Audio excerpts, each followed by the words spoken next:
A foolish consistency is the hobgoblin of little minds, adored by little statesmen and philosophers and divines. If a man does not keep pace with his companions, perhaps it is because he hears a different drummer. A different drummer.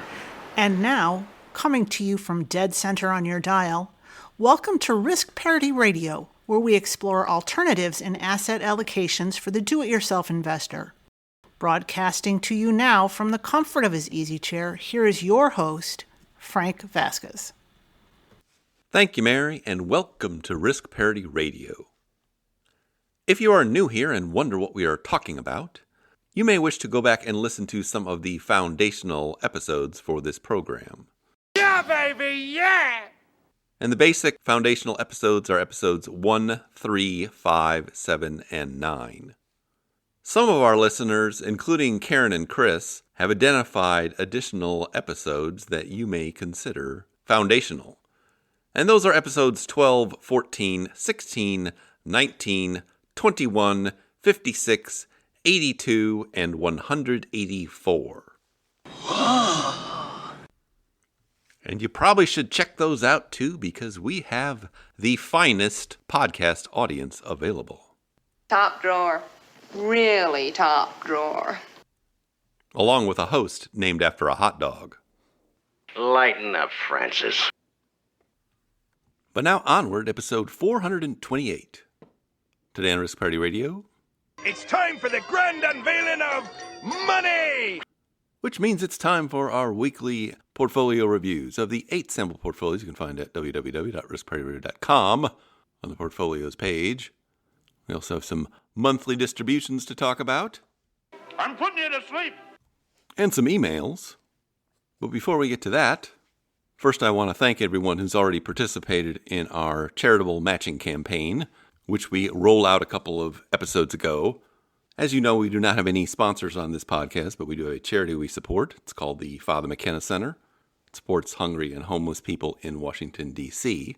And I have a listener, who we are calling Matthew 63, put up $15,000 in a matching campaign. The best, Jerry. The best. Which we launched last week. I described this more in episode 426. We're calling it the Top of the T-Shirt campaign. Yeah, baby, yeah! Because this money will be donated in connection with our Walk for McKenna that we hold in September every year. And we're trying to get the Risk Parity logo to the top of the T-shirt as one of the biggest donors for that campaign. Show me the money! Jerry, you better yell! Show me the money! And I have to tell you, I've been overwhelmed by the support we've received even in this first week. You'll see from the emails that I read today that all of the emails today are from donors. And since donating to the Father McKenna Center gets you to the front of the email line, I would think that if you are not a donor to the Father McKenna Center in the near future, you probably won't hear your email read for a good couple of months at least. So to donate to the Top of the T-Shirt campaign, the best way to do that is go to the donation page for the Father McKenna Center, and I will put that in the show notes again. And you can donate by check or by credit card or several other ways. But when you fill out your little donation form online there, just put in Risk Parity Radio Match or something like that so they can flag it for counting it for the matching purposes. Think of it as Red Hot Chili Pepper Fi. Give it away, give it away, give it away now! Where FI stands for financial independence. Never been a better time than right now! So I hope you will participate. But now it's time to get to those emails. And so without further ado... Here I go once again with the email. And... First off, we have an email from Anonymous. I have no name. And Anonymous writes... Hey, Frank and Mary. I just made a 4-figure donation motivated by the current matching challenge.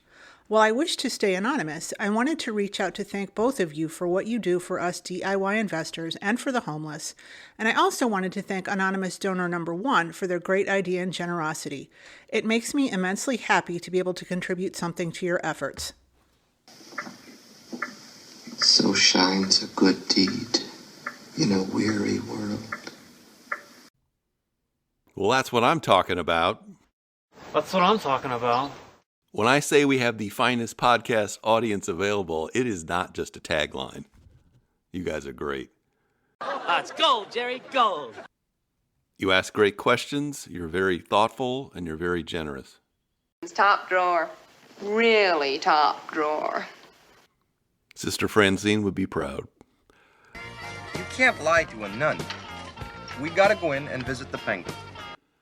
So I know you didn't have a question this time, but the next time you do, make sure you remind me in your email of your donation so I can move you to the front of the line several times over. Yes! Thank you for your support, and thank you for your email. $5,000, no problem. We'll have it for you in the morning. Let's go, Elwood. We're on a mission from God. Second off, we have an email from Tim. Timmer! And Tim writes, Frank and Mary, you briefly mentioned a few months ago your son's use of a risk parity portfolio for intermediate term savings. Young America, yes, sir. Can you expand a bit on the use cases for this and when it may be a good or bad idea?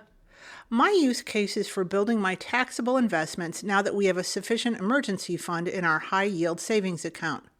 My uses for this money will be for a potential car in a 3 to 6 year time frame, and eventually for seed money to start an early retirement Roth conversion ladder, approximately 5 years of expenses, in about 10 years.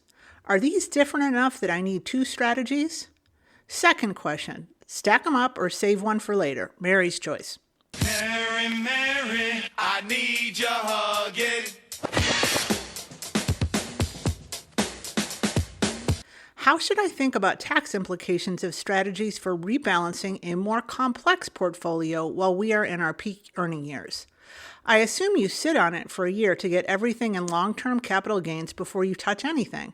I am always hesitant to touch anything outside my tax-advantaged accounts, which I also don't honestly touch either. I feel like I'd like to get to know Shannon's demon. Maybe some heavy metal recommendations. Just looking for confidence-building guidance. Thanks, Tim. And Gwen's here too, saying, hi, Frank. Yes, of course. What? I think maybe Timmy is suffering from something called attention deficit disorder, or ADD. It's very common in kids his age. Oh. Timmer! Well, that certainly would explain it. All right, it's good to hear from you, Tim and Gwen. Just to clue everybody in, Tim and Gwen are friends of ours. Gwen is also known as the Fiery Millennial. Fire, fire, fire, fire. And she was a stray millennial that I brought home one day, as Sister Francine would have done.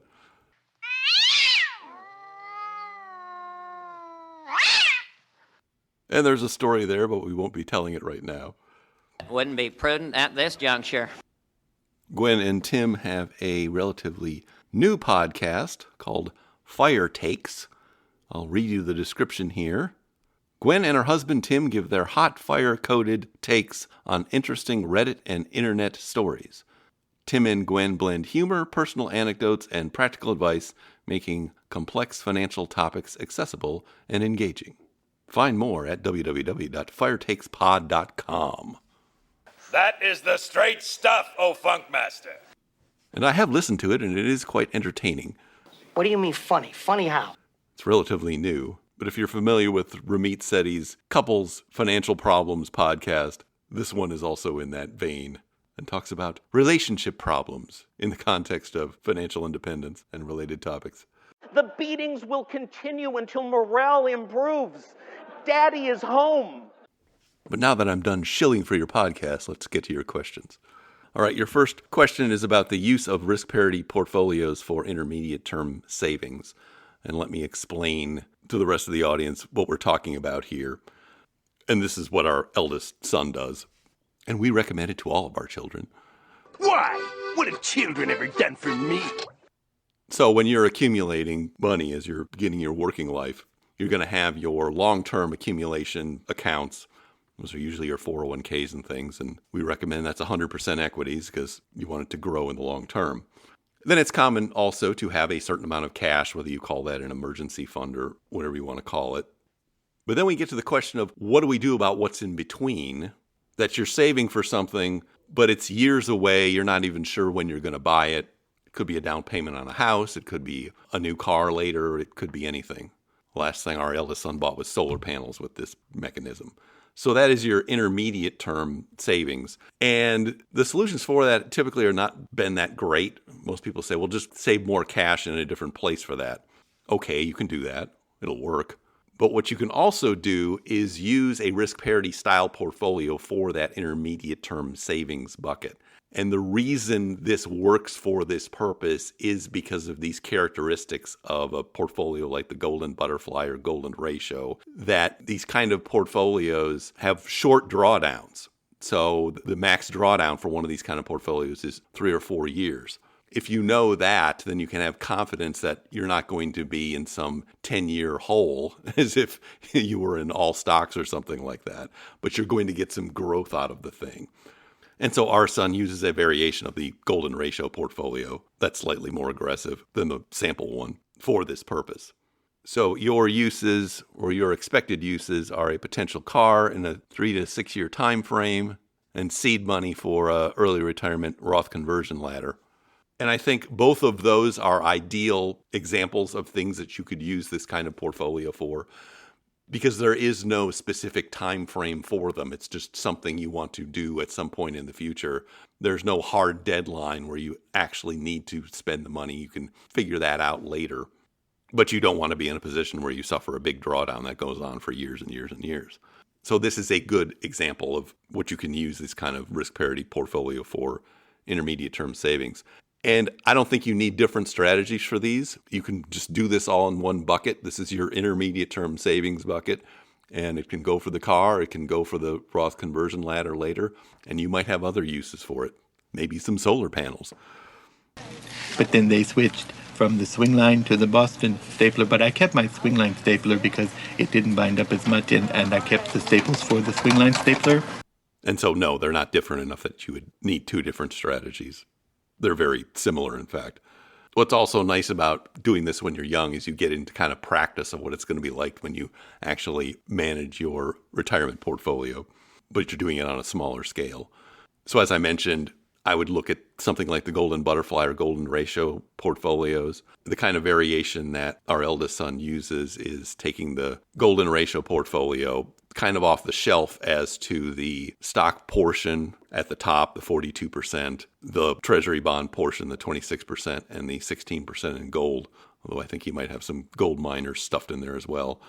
With the 10% allocation and the 6% allocation, he's more aggressive with that. I think he's got some individual REITs in there for that and has spread out maybe that 6% just amongst all the other assets, because you really don't need an extra cash allocation when you're using this portfolio for this purpose, because you already have cash somewhere else. So cash doesn't serve really any purpose in your intermediate accumulation portfolio. But if you want to come up with an idea and just send it back in as a question, I'm sure a lot of our listeners would be interested in this either for themselves or their kids, and we can talk about what you've come up with, and I can tell you what I think of it. And it would be a nice little exercise for our program. Timber! Because that's how we roll here. 1, 2, 3, 4. Timmy! Timmy! Let me laugh! Now, getting to your second question.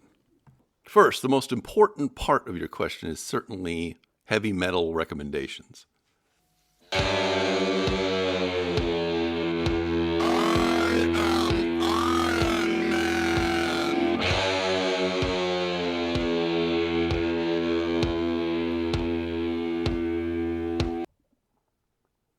Since we've been talking about our eldest son, I will give you his favorite thing to listen to when he was about 12. It is the classic Iron Maiden. Put them in the Iron Maiden. Iron Maiden? Excellent! Execute them. Bogus. And his Uncle Mike, I believe, gave him this album, Fear of the Dark.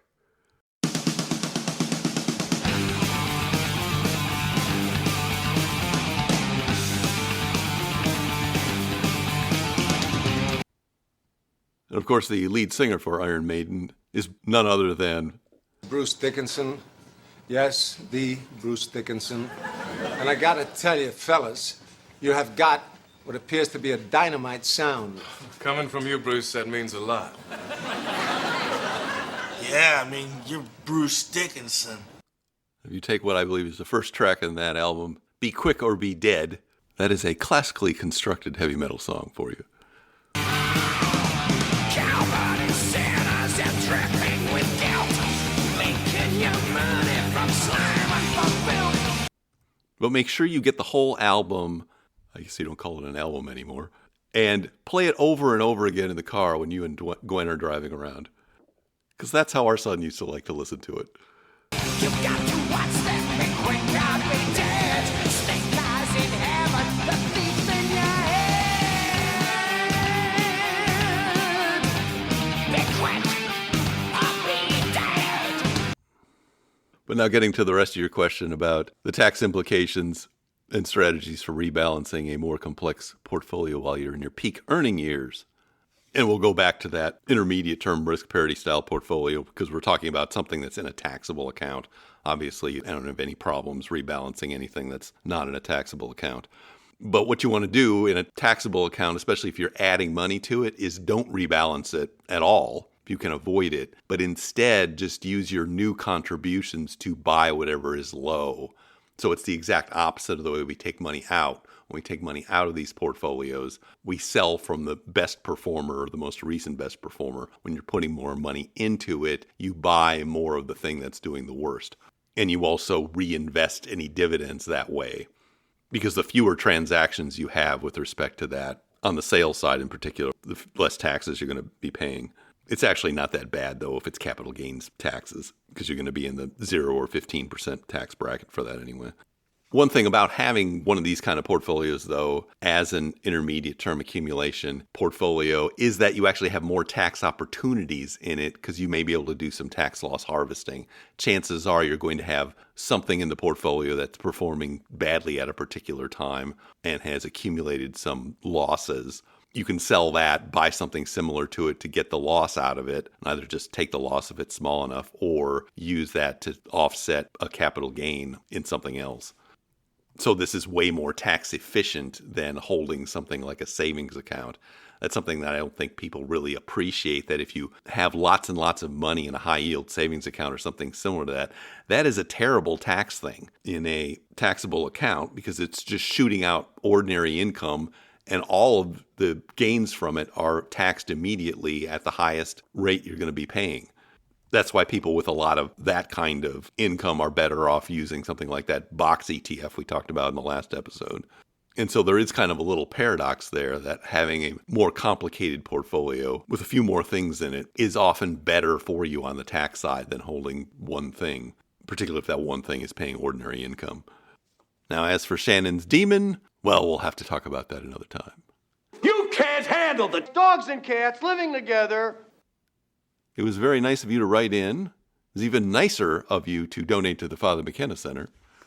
Yeah, baby, yeah! I wish you and Gwen well, and thank you for your email. Dude, it's Timmy! No way! They're ridiculing that singer. Come on, let's get out of here. Live it up! Live it up!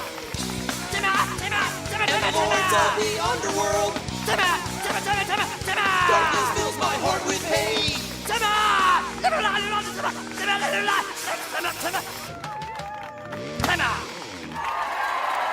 That was awesome! Yeah, Timmy rules. Dude, this is a no-brainer. This year's Battle of the Bands winner and the band that gets to open for Phil Collins at blah, blah, blah, blah, is Timmy! We did it, dude! Listen to that. Next off, I have an email from Mark. All hail the commander of His Majesty's Roman legions, the brave and noble Marcus Vindictus.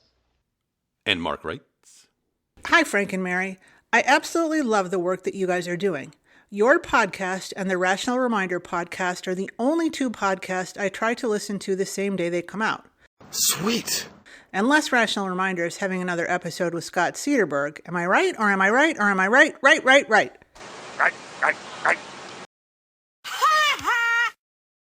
I've been meaning to donate to the Father McKenna Center for the past few months, but I just haven't gotten around to it. Cue the "it's not that I'm lazy, it's just that I don't care" soundbite. It's not that I'm lazy. It's that I just don't care. Fortunately, your constant yammering about the top of the t-shirt contest in the last 2 episodes finally motivated me to send in a $50 donation today. Groovy, baby! I know that it's for a good cause and that the donation will be put to good use with you guys involved. And who doesn't love a matching campaign? It's all one big crapshoot Anywho, my wife and I are quickly approaching retirement, and for the past few months, I've taken a deep dive into learning all I can about managing our finances during retirement. That's what led me to your podcast, as well as the Rational Reminder podcast, Tyler's awesome Portfolio Charts website, and several other great sources like Testfolio.com. Unfortunately, there is seemingly much more information available about the accumulation phase of investing for retirement than there is about the decumulation phase, despite the fact that the decumulation is so much more complex. That leads me to my question. What other resources would you recommend to me and your other listeners to help us increase our knowledge and understanding about managing our finances during retirement? It can be other podcasts, books, websites, or any other useful resource that you have found over the years. Once you have compiled this list, maybe you can have your crack team of top men add an additional resources page to the website and include a list of those resources. Forget about it. Cue the "I don't think I'd like another job" soundbite. You think anybody wants a roundhouse kick to the face while I'm wearing these bad boys? Thanks again for all that you do, guys. Keep up the fantastic work. Regards, Mark. We have top men working on it right now. Who? Top men. Well, I feel like I should have a matching campaign more often then. This has really resulted in a lot of great emails this week. But getting to your question, yeah, this sounds like an easy thing to do, but it's actually very difficult to do and very time consuming, because if you're going to construct a list of resources, it needs to be kept up to date, because a lot of things keep changing with respect to retirement, mostly with respect to legal considerations and tax considerations in particular. And the vast quantity of material goes to things like that. It's also the case that most of what is in retirement planning does not apply to you. That a person running a financial advice practice has to know or be able to look up a whole bunch of different things that don't apply to most people, and they only apply to one segment of clients. This is often why people in advisory practices, whether they're financial advice or tax advice or something else, will focus on one particular kind of client. And actually, that's probably in most cases the best kind of advisor to go to. You want to know that they serve a whole lot of people who are in your same circumstances, because they are more likely to know all the ins and outs of that, even if they don't know something that's more esoteric and doesn't come up that often.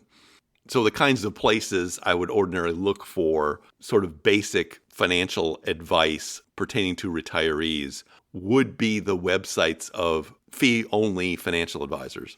One of them that's good is Andy Panko's website. He's got a lot of free resources there. I'll link to that in the show notes. Cody Garrett also has a good website. I think he's got a little course you can take if you want to build out a plan for yourself for a couple $100. Sean Mullaney is the FI tax guy, who's kind of an expert in 401ks and SEP IRAs and things like that. Cody and Sean are actually writing a book together on tax strategies for early retirees in particular, but I think it's going to apply to later retirees too. I believe that book is coming out in August. It might be something you want to check out. And then if you're looking for something more of like a reference book, Wade Pfau's book, which I can link to in the show notes, is kind of a textbook manual for financial advisors that covers all kinds of topics. It's not something you would sit down and read, but something you would use to look things up in. These days, because we have things like ChatGPT, you can have a lot of conversations about it there, but you need to be careful because a lot of the information on there is inaccurate or obsolete. Okay, turn it on. Kill! I'm back! Kill! Turn off!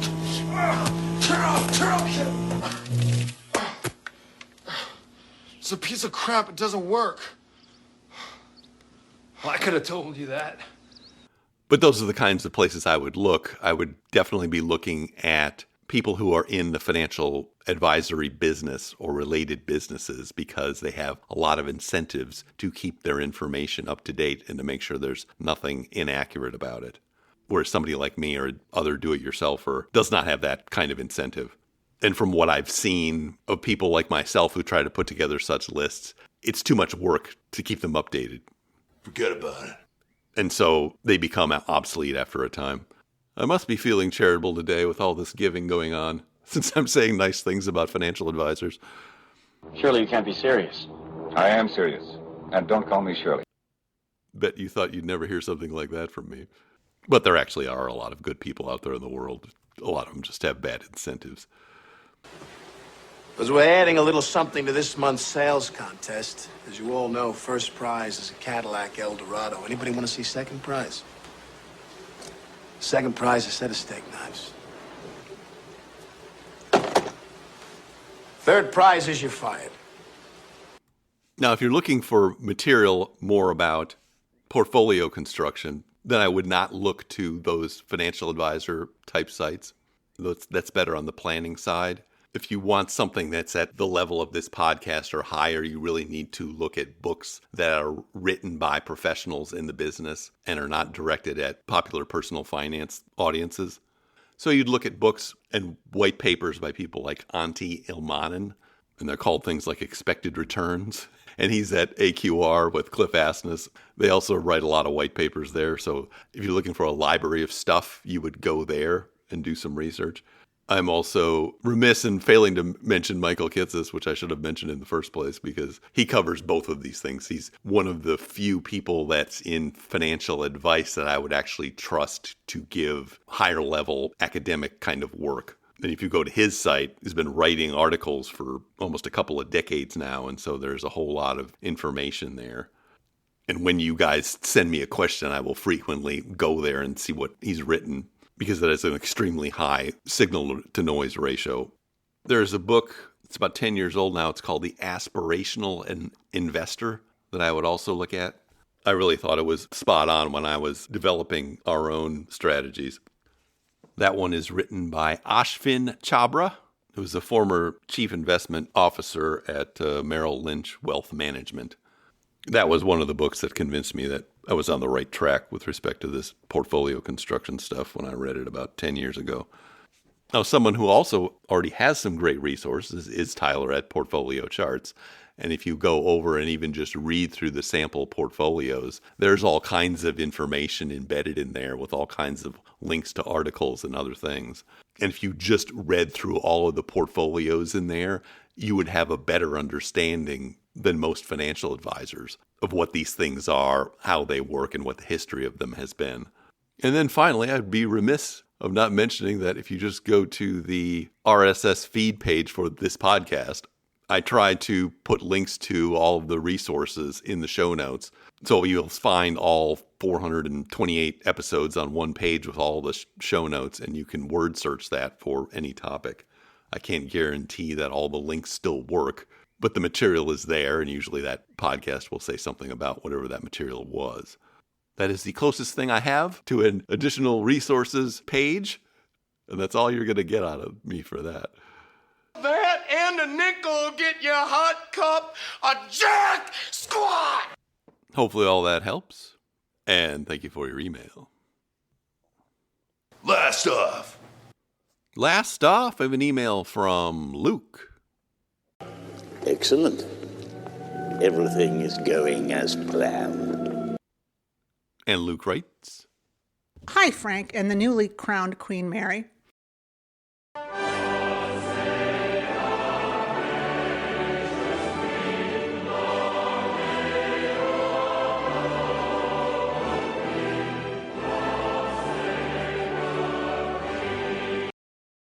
I just want to say thank you for answering my questions during episode 421.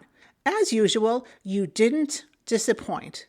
I also found the Quebecois soundbites very amusing, even though I'm probably the only listener who understood any of it. Parce que vive le Québec, puis je me souviens. As a token of appreciation and to further support a good cause, I have doubled my contribution to the Father McKenna Center. Double your pleasure, double your fun. I added a note so it counts toward the contribution match campaign you recently launched. On a somewhat related note, I wanted to say that your story about Sister Francine was very inspiring. I know your podcast is meant to be about personal finance, but I'd be grateful for more of that type of content. Maybe you should write your memoirs, but I know you're not looking for another job. Looks like you've been missing a lot of work lately. I wouldn't say I've been missing it, Bob.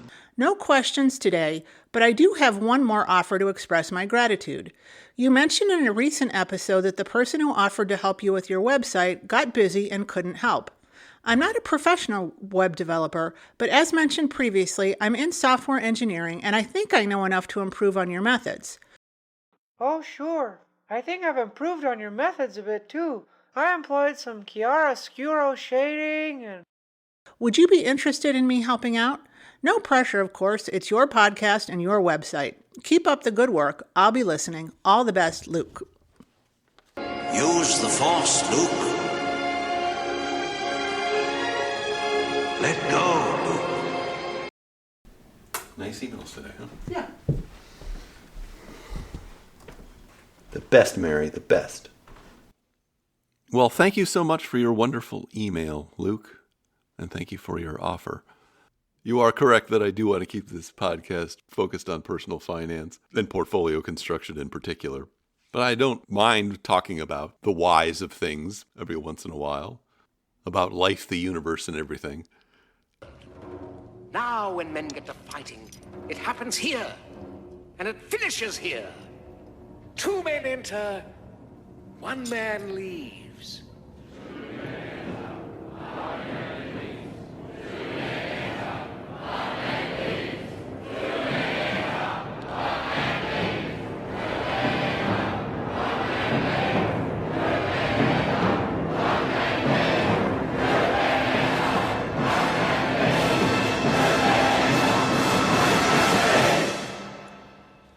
But I'd rather that just come out in the due course of whatever else we're talking about here. I don't want to end up sounding like Stuart Smalley. Stuart Smalley is a caring nurturer, a member of several 12-step programs, but not a licensed therapist. I'm going to do a terrific show today, and I'm going to help people because I'm good enough, I'm smart enough, and doggone it, people like me. Or maybe Jack Handy. And now, Deep Thoughts by Jack Handy. Sometimes when I feel like killing someone, I do a little trick to calm myself down. I'll go over to the person's house and ring the doorbell. When the person comes to the door, I'm gone. But you know what I've left on the porch? A jack-o'-lantern with a knife stuck in the side of its head, with a note that says, "You." And I would be interested in having you help me out, or at least take a look at it, so I will send you an email and maybe we can do a Zoom and chat about that. Because one of the other purposes of this podcast that has evolved over time, at least for me, is to simply make new acquaintances and make new friends. And in my experience, that is actually the best way that friendships are formed as adults.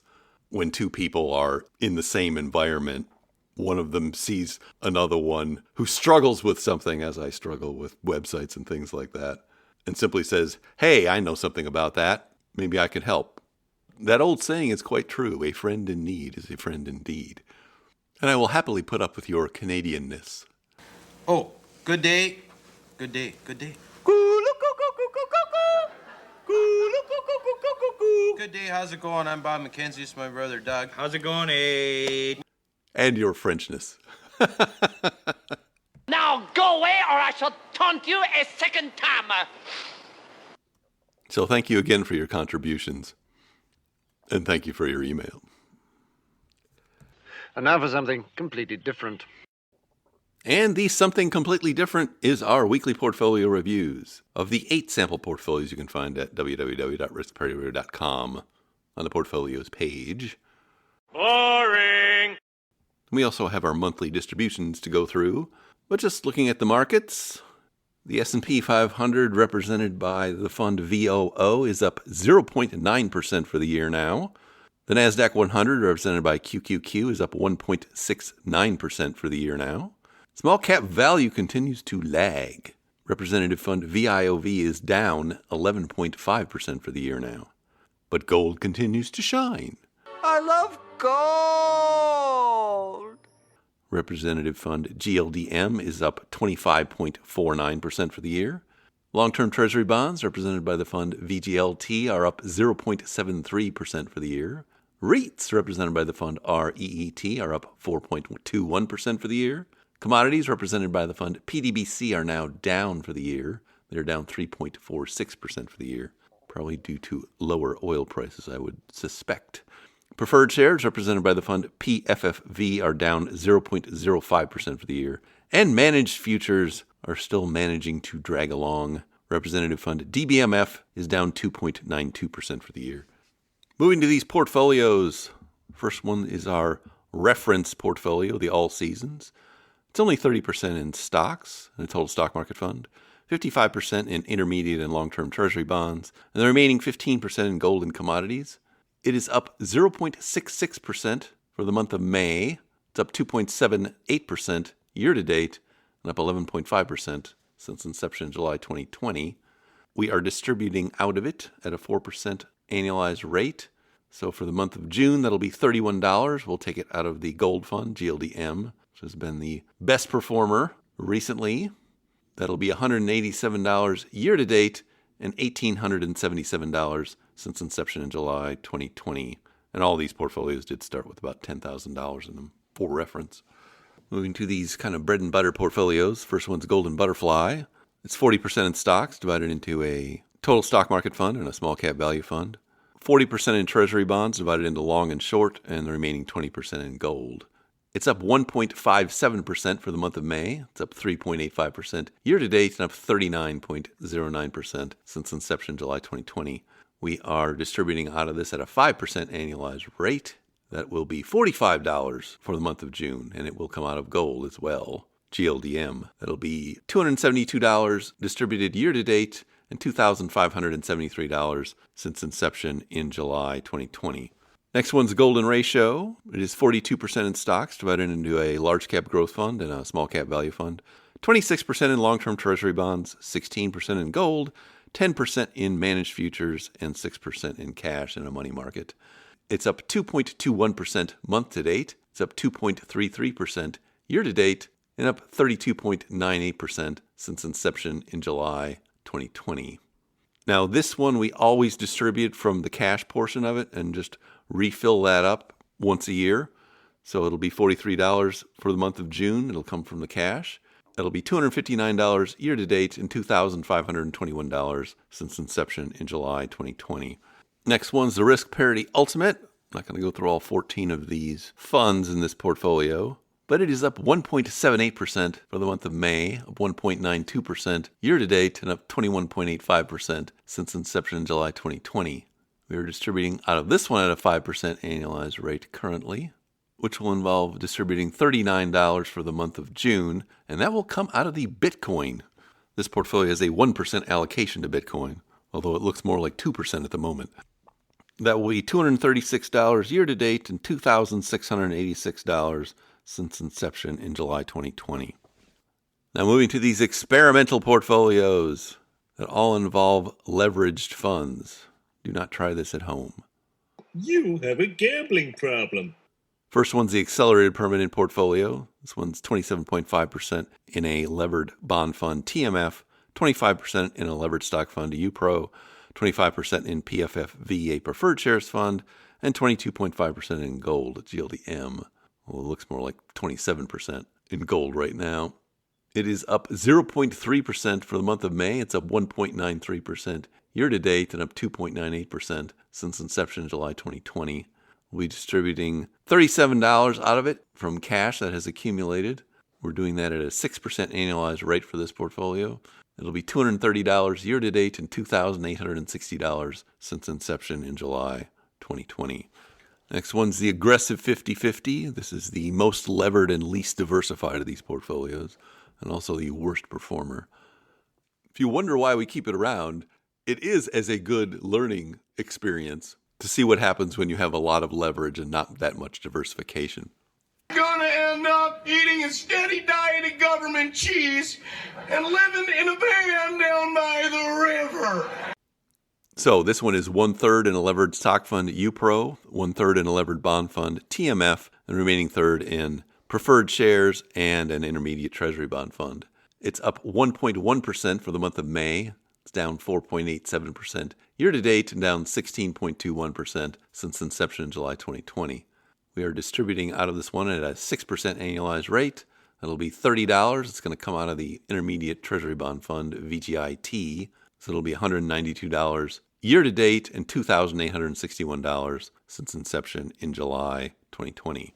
Moving to our next experimental portfolio, the levered golden ratio. This one is 35% in a composite levered fund called NTSX. That is the S&P 500 and treasury bonds levered up 1.5 to 1.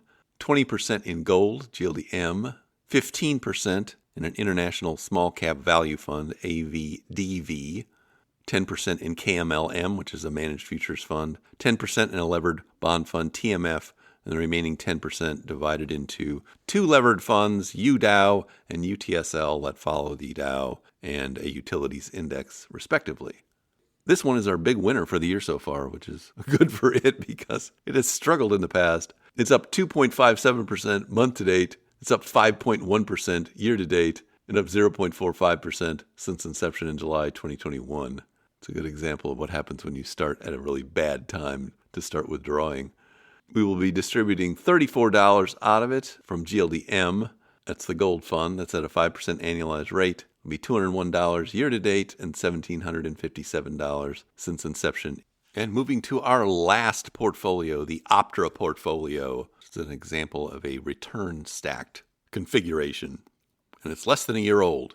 So this one is 16% in a levered stock fund UPRO, 24% in an all-world value fund, AVGV, 24% in a Treasury Strips fund, GOVZ, and the remaining 36% divided into gold and managed futures. It's up 3.04% month to date. It's up 2.83% year to date, and up 5.83% since inception in July 2024. We'll be distributing $50 out of cash that is accumulated. It's at a 6% annualized rate. That's for the month of June. That'll be $256 distributed year to date and $562 since inception in July 2024. And that concludes our weekly and monthly portfolio reviews. But now I see our signal is beginning to fade. If you have comments or questions for me, please send them to frank@riskparityradio.com. That email is frank@riskparityradio.com. Or you can go to the website, www.riskparityradio.com, put your message into the contact form, and I'll get it that way. If you haven't had a chance to do it, please go to your favorite podcast provider and subscribe, give me some stars, a follow, a review. That would be great. Okay. Thank you once again for tuning in. This is Frank Vasquez with Risk Parity Radio, signing off. You've got to watch them big red car be dead. Snake eyes in heaven, the beef's in your head. You've got to watch them big red car be dead. Snake eyes in heaven, the beef's in your head. Big whack, I'll be dead. Big whack. The Risk Parity Radio Show is hosted by Frank Vasquez. The content provided is for entertainment and informational purposes only and does not constitute financial, investment, tax, or legal advice. Please consult with your own advisors before taking any actions based on any information you have heard here, making sure to take into account your own personal circumstances.